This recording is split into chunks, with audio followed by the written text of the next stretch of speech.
don't know about you guys, but I'm feeling the mood for some soda. I feel in the mood for some really annoying whistling mascots. Is there some way that I could fulfill both of these desires at the same time, James? As a matter of fact, Logan, yes, you can, with this little shit right here. Look at him. He looks so corporately mandated to be cool in 90s. Yep, courtesy of Virgin Software, we're gonna be playing Cool Spot, starring the Devil Damn Spot. Yep. It's the spot on the 7-Up bottles. Yep, he got a game to himself. Though, ironically enough, this wasn't his first game. His first game was on the NES, and it was just a basic puzzle game, which I'm not going to show off. Here, he stars in a platformer where you have to save many of his own kind, but first, you gotta be as cool as you can possibly be in order to free them. So I guess I will ask. So also the font and everything is reminding me of the game Plock. Now that you mention it, I do sort of get Plock vibes from those. You say that, anyway, but so I was just gonna say real quick, you say that, but honestly, the animations on Spot here give me a lot of Mickey Mania vibes. well, that too. It's funny you mentioned that, though, Steve, because if I'm not mistaken, the engine that was made to run this game was also the one that utilized the Jungle Book and Aladdin, among other things. In fact, I want to say it's the same developers here. I mean, the animation is about as fluid, the gameplay is roughly as jank. And, yeah. It's a little odd, because it's like you're in... Also, I just noticed, those books say cheat codes. Do they actually have cheat codes in them? To that, I'm not sure. Though, I mean, it would be cool if you could, like, open them up and you would get a cheat code, but, with that said, yeah, you are cool. You are the cool spot. You can run, you can jump, and you can shoot out cute little bubbles that will pretty much decimate any enemy within your path. Insert Sweet carbonation. Insert totally necessary Cuphead reference here. Sheesh, He's the fastest snapper in the West. Yeah, he totally is, but, it's funny thinking about, though, playing this game. I know a lot of people tend to say this is actually a pretty decent 2D platformer, and I can see the glimmers of it here. One thing I will say, though, is that I find it kind of annoying that whenever you start moving a spot, he does this slow-ass walk, and then a few seconds in, he starts doing a fairly decent power walk, which kind of makes me wish there was, like, a run button or something. Oh, I get it. So you have to charge up walking. You can never just break into a sprint. Yeah. Yeah, and it's kind of like that ugly practice that started ever since the Sonic games came out. Yeah, you gotta be cool before you gotta have a cool strut before you run. Everybody knows that. That's true, but yeah, actually... Let me actually real quick get to that question, because this also, I think I may have already said this before, but this game is seriously reminding me of the Yo Noid game, because it starts out on a beach and has a weird product placement tie-in. Was Cool Spot ever an actual 7-Up mascot? Yeah, he was. Huh, because I do not remember him at all. Remember, he was a mascot purely from the 90s. I guess the early 90s then. Yeah. I mean, honestly, by the time I was born, that's probably when he was his most marketable. And then afterwards, they practically just gave up on him. Yeah, that might be the case, because I don't remember seeing him growing up. Like, I definitely remember the game, but that's about it. Now, I could be mistaken, but, oh, look at that. 1-Up. Get it? Oh, nice. The younger cousin of 7-Up. Yeah, actually thinking back on it, I could be wrong. It might have been 7-Up or it could have been Sprite, but didn't either of the two actually have like some sort of Afro mascot for a little while? I don't know. 7-Up or either 7-Up or Sprite. I don't remember which of the two, but it's like it was either one of those two that tried doing like another sort of mascot stuff like during like the mid to late 2000s, where they literally had like this random toy that's like some sort of disco guy with an afro. The only beverage mascot I can think of with crazy hair was the Hawaiian Punch guy. Yeah, him. Oh, never forget the Hawaiian Punch guy. May he rest in peace. I think they still put him on the... I think they still put him on, like, the rappers and whatnot. They just don't do commercials with him anymore. In fact, I don't think they do commercials, period. To be fair, the joke I'm getting on with that is that the redesign for the Hawaiian Punch guy is absolutely disgusting. Really? Yeah, I don't like it. It looks way too. All these redesigns uncanny. just don't work. The Tricks redesign was kind of okay, but not really. Well, Tricks redesign doesn't really look all that different. It just looks simplified. Okay, then, wasn't there a big redesign for Lucky? For a little while, yeah, and then they reverted back to his old design. Sorry about that, ladies and gentlemen. I just fell off a goddamn pier. It's okay. We forgive you. It's this pure pressure that's getting to me. I was about to make that pun. Else?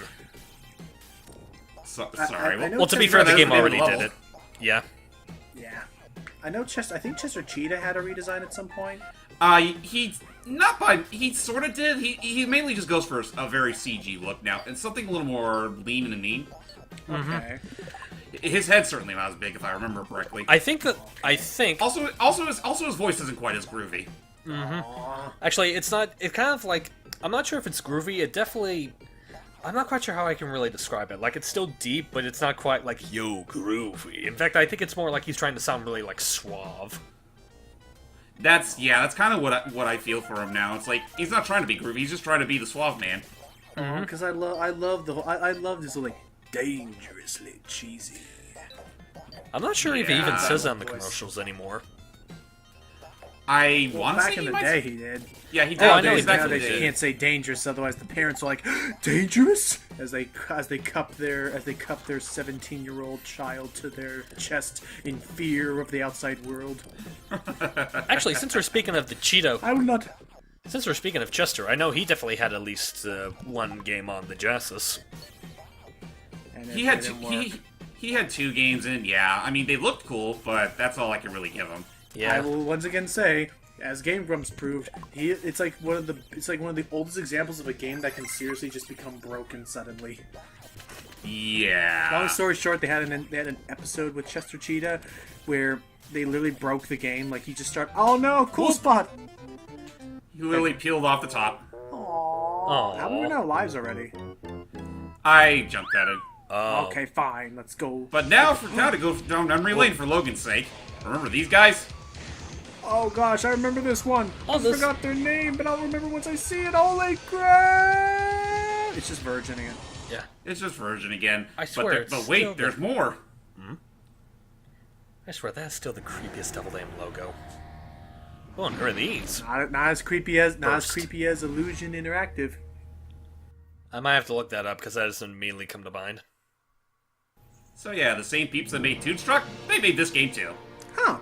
Hollywood. And the heck is that? It's a bubble. It's the Virgin bubble. Oh, it's not just any bubble. It's a bubble of pure lemony lime. I think that's what goes into it. Carbonation. Yep. And it's found its way to Hollywood, California. I think that's supposed to be the Chinese theater, but I don't know. Yeah, the man's Chinese theater.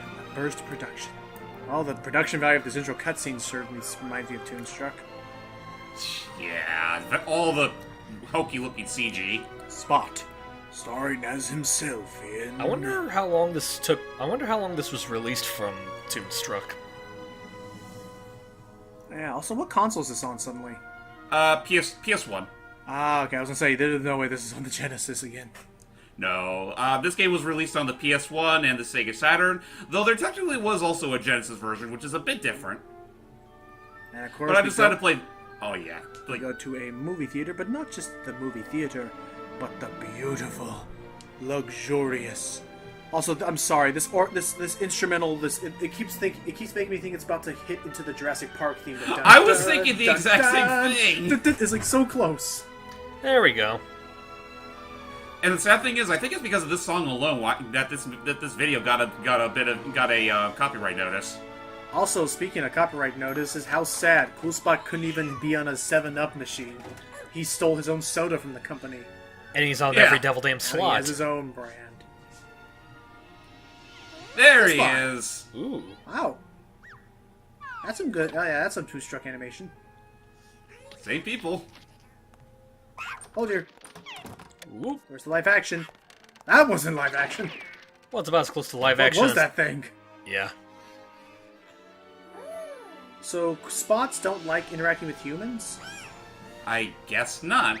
Oh, that's right. We forgot to talk about the story of the last game, where like some what story? Guy tried to pull a Gargamel on them. Doesn't really matter. Uh-oh. And that's how Spot got to the movies. He literally became the movie. But yeah, no, that music totally was Jurassic Park for a bit. So yeah, with that said, ladies and gentlemen, welcome to the other game we're showing off for this look at video. Spot Goes to Hollywood. Checking for memory cards.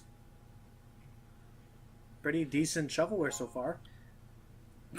Yeah, this game was it was released around 1996 for the PS1, and this really does feel like an old PS1 title. In fact, I want to say that the original cover for it was literally like one of those really big jewel cases, like, kind of like the Saturn jewel case. You couldn't even fit them in your bookcase or whatever. Those were the days. Mr. Cool Spot. Oof. This was before the days when we actually had proper CD cases. Yeah. Where are we? We're on a film strip, for one thing. Sailing on the 7th. Oh, lordy, what is it? We're going to Johnny Depp land. Oh, no. Oh boy. I don't know why, but I find that funny. It's like he was super scared, then all of a sudden he's like, oh. He just realized it was a very cheap CG trick. Yeah, this is straight up Pirates of the Caribbean. But okay, now we're out of that ride. And we're going into another. Oh, my. That's not a fun ride. What's the gameplay look like? Unlike the original game, which was a 2D platformer, this one right here is isometric. Isometric. Ah. Not even proper so 3D. Well, that's cool. The logo in the upper left is pretty well animated. Okay, so we throw bubbles, we collect spots as normal, but there's no cool meter. How can I tell how cool I am? This game doesn't care if you're cool or not. They just want you to get to the end of the level. But actually, with that said, one thing I will say about the PS1 and Saturn versions over the Genesis version, you actually have an option to actually have proper isometric control as opposed to that weird shit where holding up just makes you go, like, north of this ship here. Okay, so holding up would actually make you a full... I getcha. Yeah, which is unfortunately something I forgot to do for this look at. Oops. So you can move in, like, vertical and horizontal without the whole diagonal. Oh, jeez, that's gonna be weird. Yeah. Ooh, a star. I mean, granted, I appreciate that this... Yep, these are pretty much this game's... Uh-oh, I better get out of here. There we go. Cool spot. Donkey Kong Country 2 called they want their beginning level back. Yeah. This ain't... DK got nothing on this. It's got freaking 3D ships and tentacles. If you Cool want spot. to be... In the adventure of the longest pirate ship in goddamn existence. Well, to be fair, isn't that what DKC2 did as well? Or, yeah, DKC2. Fair enough. Yeah, that's true. I mean, those ships were pretty dang long. I mean, lest we forget Rattle Battle. True. So, are there any other controls that he has that are different from the original? Not really. I mean, you just jump, you shoot, you move around. That's pretty much all you got. Like, honestly, this game's not that much different. It's just in a different perspective. And it's funny thinking about it, too, because I think between this game and the original, there was like a 2 to 3 year gap. Huh. Also, what's up, Hype? First off, that was a very amusing voice crack. Not! And second off, is Rabble Babble the one where I made James go into hysteria with my impression of Ratley on Sugar High? I think so. Whoa. Those were fun times. It's Abs. Yeah, it was something else. Man, I still can't believe we beat that. I hope we get a Donkey Kong game on the Switch. I'd appreciate it. I'd be surprised if we did. I mean, frankly, if the next game Retro's doing isn't the new Metroid Prime, I'd imagine it's either an original IP or, heck, a third Donkey Kong. Well, See, someone that else is handling... I don't know if we're... I was about to say, someone else is handling Metroid Prime 4, so I think it's safe to assume that's not what they're working on. Well, that's what I'm saying. So it's not Retro? Okay, that's Nope. gonna be... Do we know which studio's handling that game, then? Not yet, though. If I had to guess, they're probably going to have the same people that did Federation Force do it. Which, frankly speaking, so long as they keep a little, like, tonally a little more true to the original Metroid Prime games, I think they're in good hands. Because they knew how a Metroid Prime game worked. They just... Oh, oops. Well... Oh, okay. That's actually a sweet relief. What is the purpose? What is the purpose of the golden stars? They're pretty much this game's star coins / red star rings, whatever. Yeah. The special MacGuffins. Okay. And through this random Door. clothing The room scary door. fitting door, we go through the scary vortex and we clear the level. Oh. Yeah, these Completely character... different area now we're going into. Yeah, these character designs are definitely Toonstruck related, or like. Yeah, very much not inspired. out yet. Very much inspired by like Warner Brothers animations or whatever. But with that said, that's pretty much all we're showing off for Spot Goes to Hollywood and Cool Spot for the Sega Genesis and PS1s respectively. I mean, if you like what you saw, give them a shot. I mean, that's about all I can say. I don't really have... How should I put this? I think they're alright games. They're not really my cup of tea personally, but I figure it wouldn't hurt to show them off at least once. And not to mention, I did technically hint at this in our old Pepsi Man look at. Okay. With that said, ladies and gentlemen, I'm JamesmanXtreme. Lucky Jack 20. And you know what? I think I should lay off soda for a while. I think I should just stick with water and tea. I like tea. Oh, my Dr. Pepper's here. Yay, Dr. Pepper.